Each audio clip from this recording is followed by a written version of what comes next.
this video got recommended to me, and then right below it was Agent's reaction with the thumbnail that says, "Adapt was right. How the CIA uses animals to spy." Let's go. This is a Fern video as well. Fern videos are insane. Love Fern videos. Is a CIA spy. It's wearing a... Adapt was right. That's we're how far? 5 seconds into the video, and they said pigeons are used. Shout out the flock. Tiny high-tech camera. It's about to gather Adapt was right. Nuclear submarines. This is a dolphin. Right now, it's being trained to carry bombs and attach them to enemy vessels. Okay, I actually didn't know about the dolphins one. This raven isn't just flying around. I've heard about the dolphins one. Mission. Currently, it's heading towards the hotel room of a KGB agent to plant a bug there. And this cat has been sent to spy on a Chinese diplomat. Huh? A microphone surgically implanted in its ear, and there's an antenna in its tail. What? This sounds like science fiction. I've heard about the whale one before. Are very real. I've heard about the whales one. Shrouded in secrecy, myths, and legends. But in 2019, the CIA released a large trove of previously classified documents. Shout out the flock, man. They give us a glimpse into how the CIA tries to weaponize animals. Today, we will look at the 4 most spectacular projects. They reveal a story of Cold War paranoia, unchecked hubris, absurd waste, spectacular failures, and wild ideas that were taken too far. Let's see it. Shout out to Fern. Most of this video is... Shout out to Fern. That like one of the most... I'm not going to say entertaining because their videos aren't funny per se, but you learn a lot from the Fern videos, and it's good entertainment to watch. It's not necessarily funny in the sense of like, I'm going to sit here to laugh at this like I'm doing with other videos, like a KSI video. Who else? A UDY video that I've reacted to on this channel. Or Sam and Colby even I will laugh at, but I still learn some things. This is very like educational, but it's also very like entertaining. You get stuck into these videos. Declassified CIA documents. Of course, the CIA wants to present itself in a certain light, and it's careful about what it reveals. Some parts are heavily redacted, and sometimes other sources give conflicting information. We can only present what we know, and if we don't know something, we'll be transparent about it. As always, you can find our sources in the description. Just like the Epi files. Humans weaponize animals to make use of special... Also, you may notice, you might be seeing this from my main channel. I'm going to start inviting myself as a collaborator to some of these videos so that they can maybe do a little bit better. I mean, I don't want this channel...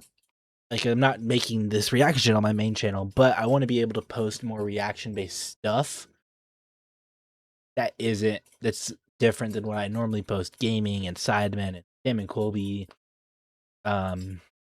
which is why this is on the second channel. Capabilities they themselves lack. So, a dog's sense of smell is up to 10,000 times stronger than ours. It's perfect for sniffing out illegal drugs. To cross the Alps and invade Italy, the Carthaginian general Hannibal used war elephants. During World War II, I know about the elephants. A brown bear named Wojciech to the Italian front. In Iraq, I didn't know about the military bears. Worked with dolphins, putting their unparalleled echolocation skills to use. Okay, yeah, I did know about dolphins. And some work with animals is veiled in secrecy. By their nature, it's hard to tell exactly how far these programs have progressed. In 2019, a beluga whale was discovered in Norwegian waters wearing a camera harness. A tag identified it as belonging to St. Petersburg, Russia. It was quickly accused of being a spy. In 2007, Iran apprehended 14 squirrels in a Richmond plant. The animals were arrested as spies. In 2018, how do you arrest a squirrel? Advisor told journalists that Western nuclear spies have been using lizards to collect information about Iran's nuclear program. Animals have an inherent advantage that human spies lack. People simply don't notice them. Unlike human agents or advanced technology like drones, animals can typically pass undetected, even in secure areas. But there's a problem. Animals are not natural spies. They need training. During the Cold War, the CIA faced a mighty adversary, the Soviet Union. In trying to claim the upper hand, the agency explored all sorts of methods, some of them highly unorthodox. Psychedelic drugs, mind control, silent killer weapons, stealing Russian submarines. And, of course, animal agents. Animals, but that's what we're here to learn about. Just let's hear about these animals now. Alveus would not be happy with these, but ravens. In the mid-1960s, the CIA launched Project Axiolite. The goal was to provide reliable trained avian vehicles for emplacement, transport, and or recovery of reconnaissance surveillance sensors to meet operational requirements as defined by the sponsors. In other words, the CIA was training birds to transport things like recording devices. That's cool. But which birds were spy material? Ravens are smart. There were several candidates, some stronger than others. I guess, but owls are smart too. The cockatoo seemed to be a wild card. One memo states, "We are completely in the dark as to what the possibilities are in regard to this critter." There were high hopes for the hawks. Brandy and Hawks Judy are loud. were the program's hawks. They were especially reliable and determined. They could locate specific objects. Actually, they're not though. But hawks are big though. In strange territory. They could carry a 13-ounce package for more than a mile. They're strong, but they're huge. They could even remove objects from a harness they themselves were wearing. But in general, they were not considered strong flyers. Horned owls respond to a high-frequency whistle and can be recalled by trainers, even in extreme low-light situations. But in daylight, their ability to discern objects is much worse than that of other birds. They have super good low-light eyesight, but they have awful eyesight when it comes to seeing light with lights and stuff. Birds.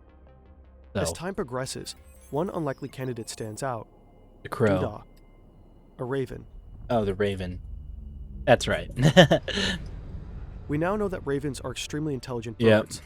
They have excellent memories, can plan for the future, and are capable of using tools and solving puzzles. Researchers have found that super smart ravens can perform certain cognitive tasks, as well as adult-grade apes. CIA documents usually stick to dry facts, but Doodah was Project Axiolite's superstar. In one memo, an agent dedicates a whole page to the saga of Doodah. Project Axiolite began at a Navy facility at San Clemente Island, off the coast of California. There, the CIA tested the strength of various birds. Their task, fly from the island to a boat and back. This might sound easy, but the distance was challenging, and the winds could be strong. Most birds can manage to fly between 50 yards and 1.5 miles. Doodah, meanwhile, flew 3.5 miles. Jeez. A few months later, he was almost doubling that distance. Oh my gosh. He was also problem solving. In every session, he would figure out exactly the right altitude he needed to fly for the unique wind conditions. Aggressive native birds posed a major threat to the CIA. How do you tell him to get to that boat, though? Is it like a whistle? Is it like... there's probably food involved, but like, how do you tell them, like, get to the boat? Trainees. Wild gulls and ravens soon figured out their training schedule. Once they knew when the CIA birds would show up, they would lie in wait and then attack. But Doodah solved this problem too. To avoid the gulls, he'd keep to a higher altitude and outfly them. Yeah. The wild ravens were another matter. They would hide behind the bluffs, waiting for an opportunity to attack. Doodah's solution was to engage in brief dogfights with the ravens, while leading them further and further from shore. After about a mile, they would give up and turn back. Ravens' intelligence made them good at more than flying. According to Navy animal trainer Bob Bailey, they could be taught to recognize specific desks, open drawers, and carry heavy objects like file folders. The CIA started training ravens like Doodah extensively, and eventually used them in the field. According to the CIA documents, this is how they did it. Lasers? A CIA agent wants to record a secret conversation between enemy agents.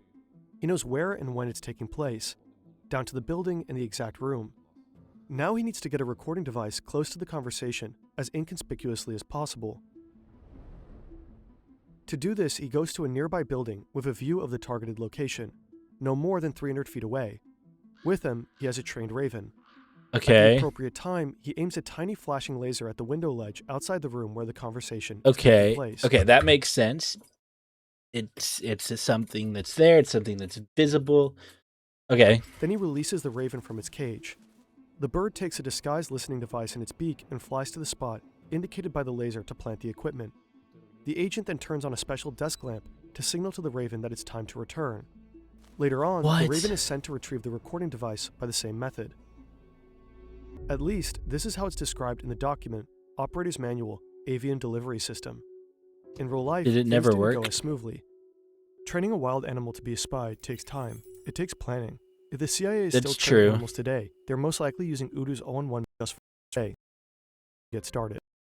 Windowsill, and when a device made it to the right windowsill, one put the my question, listening device on the wrong windowsill, and when a device made it to the right windowsill, the microphone picked up so much ambient noise, the recording was useless. The document suggests that this whole technique was only used a single time, and the attempt seems to have been unsuccessful.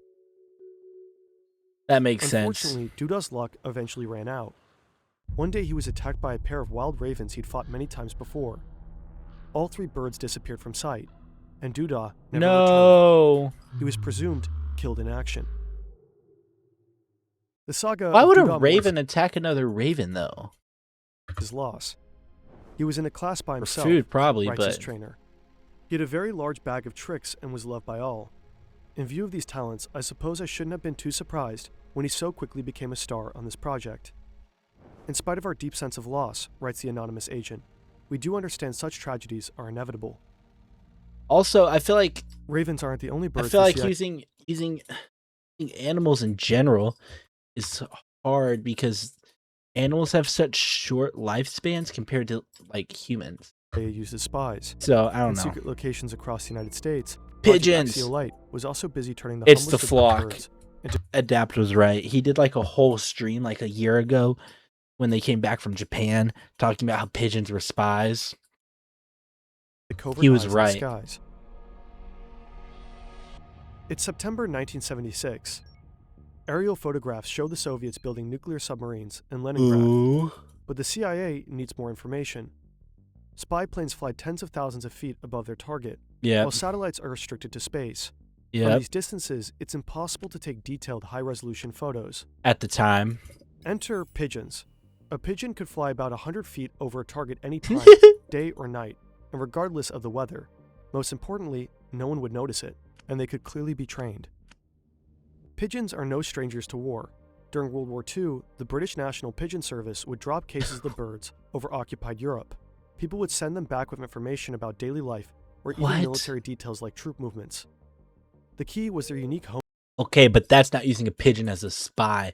Pigeons are spy animals. Honing instinct. Anywhere you release a pigeon, it can find its way back home. Even today, this ability still isn't fully understood.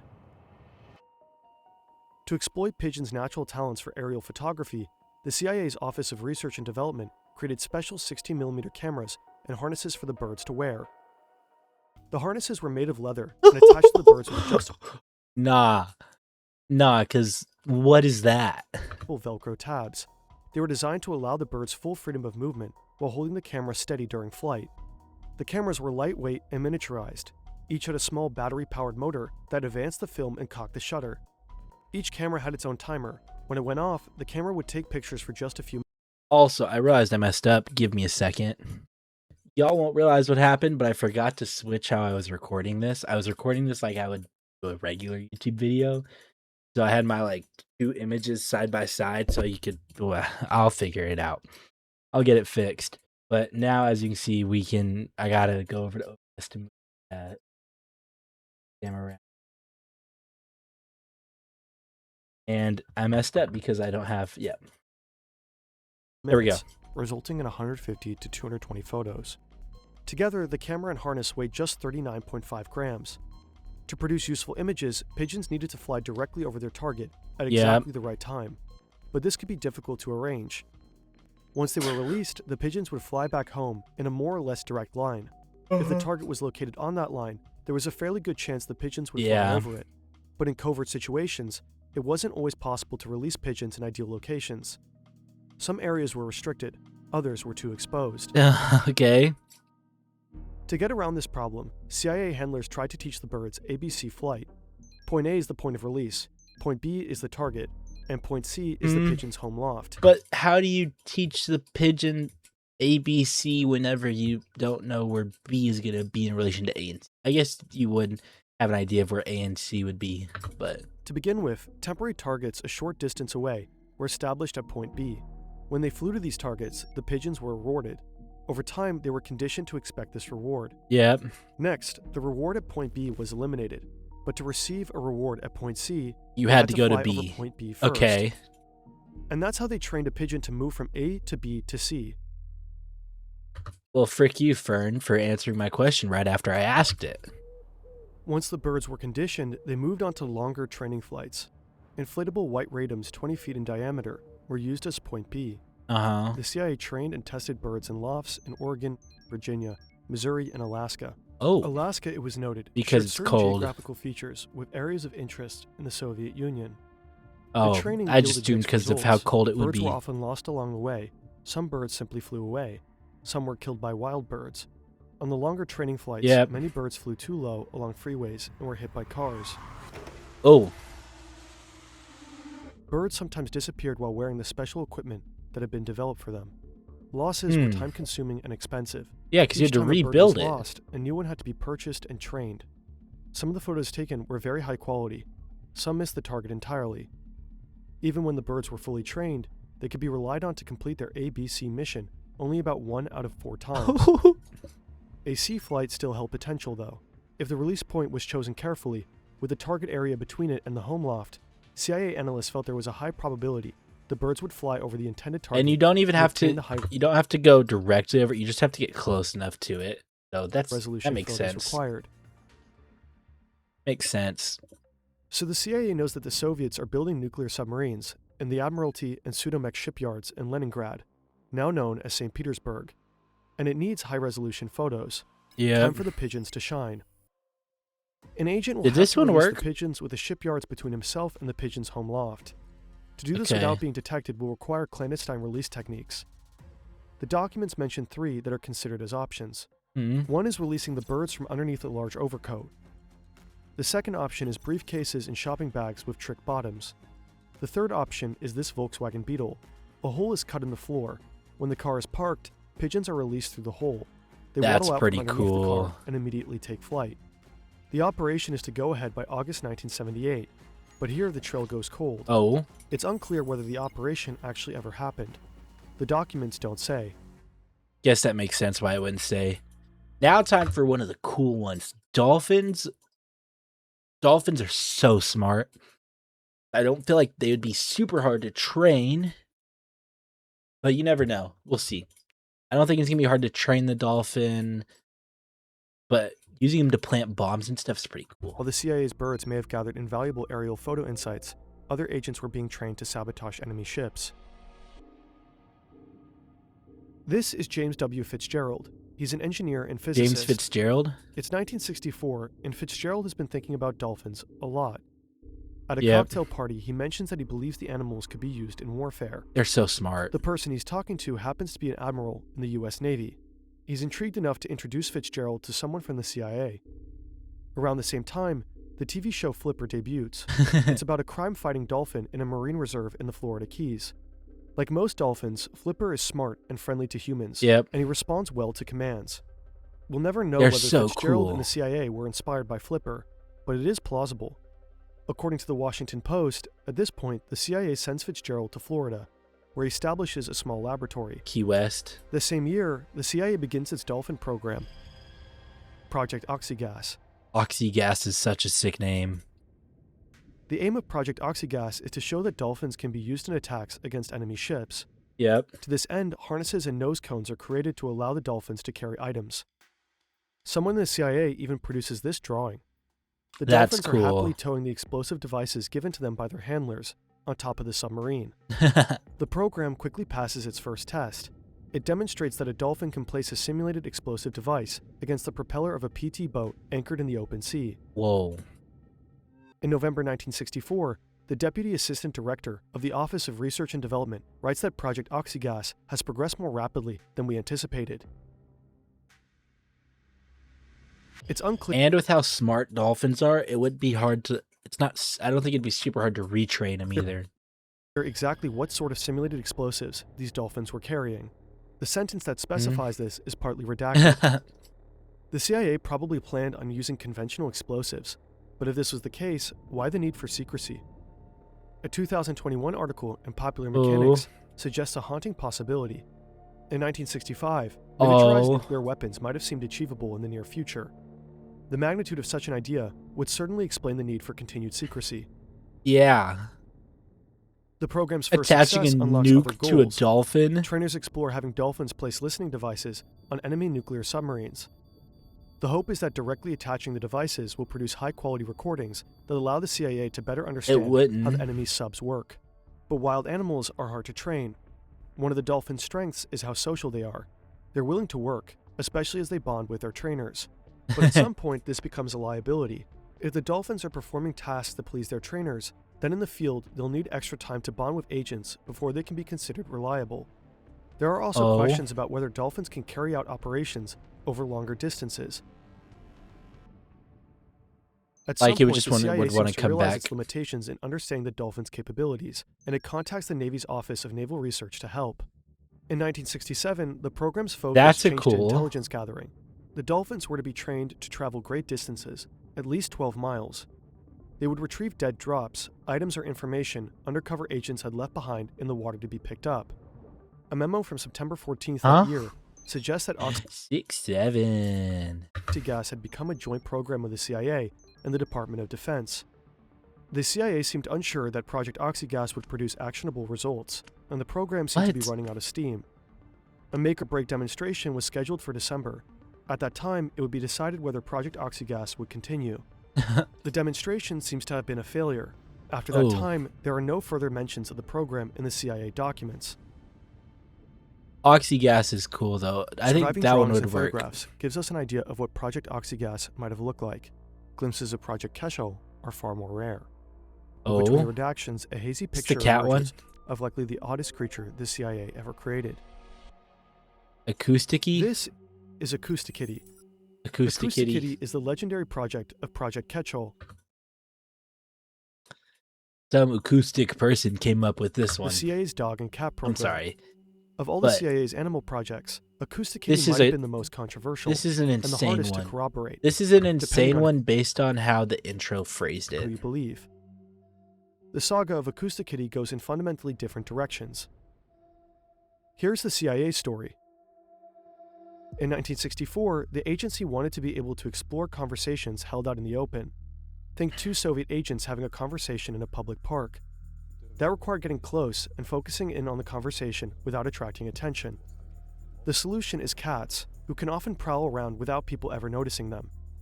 A microphone is surgically placed inside a cat's ear canal. A transmitter is placed underneath a bunch of loose skin, and an antenna is woven into its fur. The whole procedure is low-risk, humane, and minimally invasive. But the cat is still a cat. It can be trained only so far. Eventually, it will do what it wants. Acoustic-Kitty was never deployed in the field, and the listening devices were carefully removed from its body. But Victor Marchetti, who was special assistant to the CIA's deputy director in the 1960s, tells a very different story. Here's his version. It's sometime in the 1960s. He says the cat's going to place it underneath. Under surveillance. But their bugs don't just pick up his conversations. They record all the noise in the room, including the squeaking of the couch. Individual voices are inaudible. This is characteristic of the microphones of the day, which tend to record everything around them indiscriminately. Yep. The anatomy of ears, on the other hand, allows us to focus on certain sounds and where you're looking. Others. This and your brain's auditory processing abilities are where you can have a conversation at a noisy party without being overwhelmed by every sound. Well, not everyone can, but most people can. Inside its ear. According to Marchetti, to implant the equipment, they slit the cat open, put batteries in him, wired him up, including putting a power pack in his abdomen. The tail was used as an antenna. They made a monstrosity. To focus on a single conversation, Acoustic-Kitty would need to be trained. His handlers found that hunger or sexual arousal would cause him to simply lose interest and wander off, so they attached wires to his brain to monitor and neutralize those impulses. Marchetti claims the CIA did attempt to use Acoustic-Kitty in the field. The cat was then put on a test, sent across the street to eavesdrop on a conversation, being monitored by a van loaded with equipment. And as this poor little monstrosity waddled across the street, a taxicab came down and ran over it. Yeah. So it was $25 million down the drain.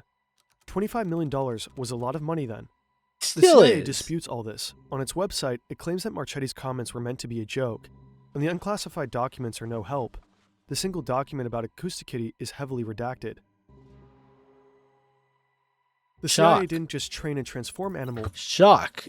One of the most inhumane ones is redacted like crazy. So it stupid. Also recreated them. This looks like a dragonfly. What? But look closer. Oh, it's a drone. Machine, the Insectothopter. The CIA created this tiny gas-powered listening device back in the 70s. That's a gas-powered listening device? It contains a microphone, and it can flap its wings rapidly and fly just over 600 feet in a minute, guided by a laser beam. A remarkable technical achievement, with some serious limitations. Wind. Even a light breeze can throw it off course immediately. It was because it's not a real bug that can twist its body to avoid wind. Used operationally. In a memo, the CIA's Deputy Director of Research and Development wrote that unfocused experimentation in the animal programs represented the worst kind of waste in terms of manpower and money. The unclassified documents often suggest that the CIA was simply exploring what animals could do without having any real objective in mind. And the results were they had an objective. Ravens were trained for years just to be killed by wild birds. Pigeons randomly disappeared with gear worth thousands of dollars. And depending on who you believe, an expensive cyborg cat was at best useless in the field, and at worst immediately hit by a car. The declassified documents suggest that by the mid-1970s, the animal projects had fizzled out. Despite this disappointment, the quest to weaponize animals continues. The United States Defense Advanced Research Projects Agency, known as DARPA, has been running programs aimed at controlling insects for espionage. In 2012, a team at MIT announced that it had developed a neural probe that plugged into moths' nervous systems, allowing for their flight to be controlled.